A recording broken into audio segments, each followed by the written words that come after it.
홍지은의 사연 라디오 지금 시작합니다. 안녕하세요. 저는 이제 30대가 된 결혼 2년 차인 직장인 새댁입니다.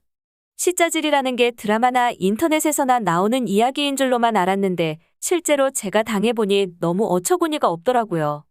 결혼 준비하는 과정에서 제가 부족한 게 있었다거나 시댁에서 돈을 더 썼으면 시짜질을 하셔도 제가 딱히 할 말은 없겠지만 그렇지도 않았어요. 남편은 직장 생활하다가 그만두고 카페 창업을 하면서 금전적으로 출혈이 큰 상태였습니다. 거기다가 일부분 제가 돕기도 했고요. 그리고 저는 모아둔 도 꽤 있었고 집에서도 오빠 장가갈 때 지원을 해주셨기 때문에 저도 똑같이 지원을 해주시기로 하셔서 여유가 있는 편이었습니다. 안 되면 되는 대로 형편에 맞춰서 신혼집을 구하려고 했는데 시어머니께서는 아마 저보다 적게 돈 쓰면 잡혀 살거나 길을 못 피고 살까봐 걱정하셨는지 꾸역꾸역 저희랑 비슷하게 지원을 해주셨어요.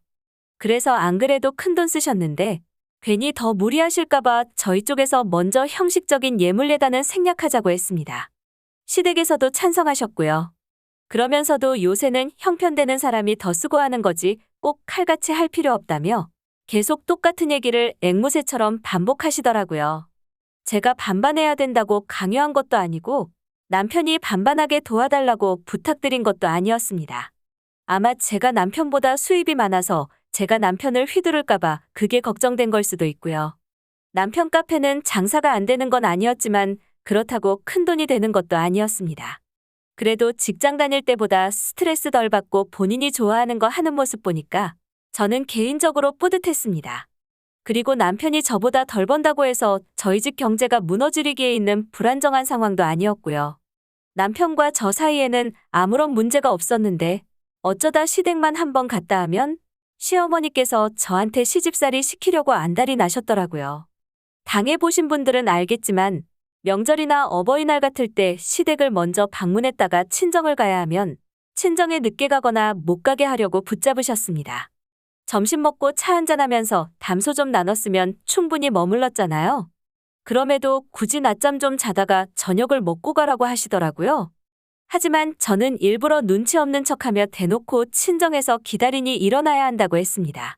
어차피 시어머니도 대놓고 저한테 여자가 무슨 친정이냐, 출가 외인이니 뭐니 하는 그런 말씀은 못 하시더라고요. 남편 눈치 보느라 그런 건지 시아버지 눈치 보시느라 그런 건지는 모르겠지만 대놓고는 안 그러시더라고요. 근데 그런 것들보다 제일 괴로운 건 그냥 단둘이 있는 시간이에요. 긴 시간은 아니지만 시댁에 가면 저한테 식사 준비하자고 하시는데 저랑 단둘이 있을 때마다 저한테 계속 다른 집 며느리랑 비교하는 얘기를 하세요. 다른 집 며느리는 여행을 보내줬다더라, 뭘 사왔다더라, 용돈을 얼마 줬다더라 하시는데 처음에는 어떻게 반응해야 될지도 모르겠고 정말 죽을 맛이었어요. 귀에 딱지 앉을 정도로 같은 얘기만 반복하시는데 다른 집 시모들은 그런 대우를 받으려고 며느리에게 어떻게 했는지 아냐고 물어보고 싶었습니다. 하지만 나중에는 간단하게 상황을 피해가는 요령을 알았죠. 바로 남편이었어요.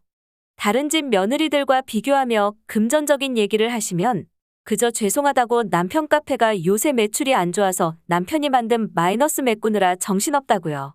그럼 자기 아들이라 그런 건지 더 이상 별 말씀 안 하시더라고요. 평소에도 주말에 한 번씩 놀러 오라고 하시는데 남편 가게 도와주느라 힘들 것 같다고 하면 별 말씀 안 하세요.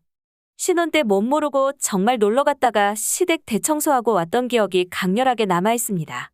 한 번은 당해도 두 번은 당할 필요 없으니까요. 그래서 그런 건지 저번 신정 때는 시어머니도 저를 작정하고 괴롭히려고 하셨던 것 같아요.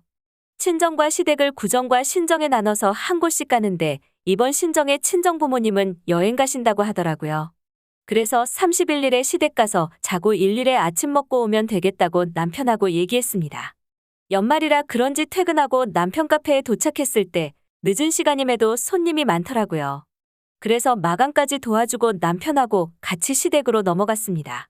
시댁에 도착해서 남편이 먼저 씻는다고 들어가자 시어머니는 이때다 싶었는지 저한테 요즘 손목이 안 좋다며 설거지 좀 해줄 수 있냐고 하시더라고요. 뭐 별 수 있나요? 해야죠. 근데 정말 시아버지랑 두 분이서 뭘 드셨는지는 모르겠는데 싱크대를 가득 채워두셨더라고요. 수채망도 안 비워서 물도 안 빠지고 그동안 못 시킨 시집살이 몰아서 시키나 보다 했습니다. 남편이 씻고 나와서 설거지하는 저를 보고는 나오라며 자기가 한다고 하는데 이미 절반 넘게 했고 한 번 정도는 당해줘야 시어머니도 덜하지 않을까 싶더라고요. 그래서 괜찮다고 제가 마무리한다고 했습니다. 그날은 그렇게 설거지 외에는 별다른 큰 이슈 없이 끝났습니다. 그리고 남편이 총각대 쓰던 방에서 같이 잠을 자고 있었는데 시어머니 저를 깨우시더라고요. 시간을 보니 새벽 5시 반이었습니다. 아침 준비하자고 하시길래 남편을 깨우려고 하니 제 팔을 잡고 끌어내시더라고요. 주방을 보고 정말 어이가 없었습니다. 뭐 하시려고 재료가 저렇게 많냐고 물어보니 신정인데 떡국 먹어야 하지 않겠냐고 하시더라고요. 그래서 떡국에 넣으려고 만두 좀 할까 하신다면서 저한테 만두 좋아하냐고 물어보시더라고요. 저 만두 안 좋아합니다. 있으면 먹지만 굳이 제 돈 주고 사 먹는 건 1년에 몇 번 안 될 정도로 손에 꼽습니다. 근데 거기서 재료까지 다 사다 놓으셨는데 제가 만두 안 먹으니까 안 한다고 못 하잖아요? 정말 재료 준비한 양만 보면 장사해도 되겠더라고요. 평소에는 그렇게 돈도 안 쓰시던 분이 뭐 한다고 이렇게 많이 샀을까? 설마 나 하나 괴롭히려고 이렇게까지 했을까 싶더라고요.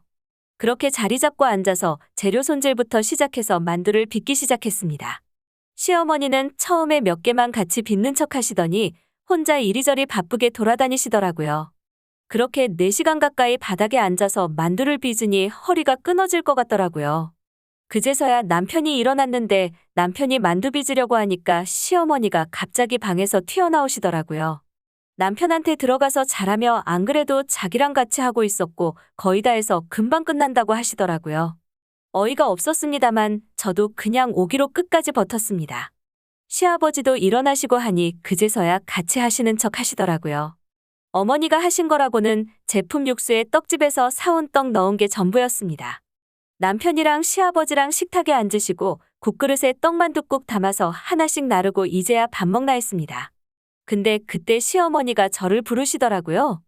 접시 5개의 만두를 담아두셨는데 윗집, 아랫집, 양옆집, 그리고 경비실에 갖다 드리고 오라는 거예요. 남편이 그걸 왜 굳이 지금 가야 하냐니까 시어머니께서 따뜻할 때 먹어야 맛있으니까 얼른 갖다 드리라는 거예요. 너무 어이가 없더라고요. 일부러 그 타이밍에 심부름 시키는 것도 어이가 없고 제가 빚은 만두로 생색내려고 하시는 건 더 어이가 없었습니다. 최악은 저는 나중에 식은 거 먹고 이웃들은 따뜻할 때 먹어야 한다는 심보였죠. 그래서 아무 말 안 하고 찬장에서 김치통 하나 꺼내서 꾸역꾸역 만두 다 담았습니다. 그리고 옷 챙겨 입고 나가면서 시어머니한테 얘기했습니다. 저랑 겸상하기 싫으신 것 같으니까 저는 혼자 집에 가서 먹겠다고요. 따뜻할 때 먹어야 해서 이만 가보겠다며 뒤도 안 돌아보고 나왔습니다. 남편이야 어떻게 오던지 신경도 안 쓰고 제가 차 끌고 와버렸어요. 너무 열받아서 집에 오자마자 요리할 때 쓰다 남은 소주 반병이랑 만두랑 먹었네요. 그리고 1시간쯤 지나서 남편이 왔는데 저한테 뭐라고 한마디만 하면 싸우려고 전투태세를 갖추고 있었습니다. 하지만 남편은 멋쩍게 웃으며 오랜만에 지하철 탔다고 하네요. 그래서 왜 바로 안 따라 나왔냐니까 시어머니랑 얘기했다고 하더라고요. 남편이 시어머니한테 자꾸 몰래몰래 와이프 시집살이 시키려고 하시는 거 다 알고 있다고 하지만 오늘은 너무했다고요. 그래서 와이프 화 가라앉을 때까지 안 올 거니까 와이프한테 연락하지 말라고 했다네요. 그나마 다행히도 남편은 제 편이었습니다. 본인 아들 소중한 만큼 저도 우리 집에서 소중한 딸인데 왜 자기 아들 귀한 만큼 남의 집 자식도 귀하다는 생각을 못 하실까요? 구정 때도 시아버지한테만 전화드렸는데 시아버지도 시어머니 바꿔줄 거냐고 묻지도 않으시네요.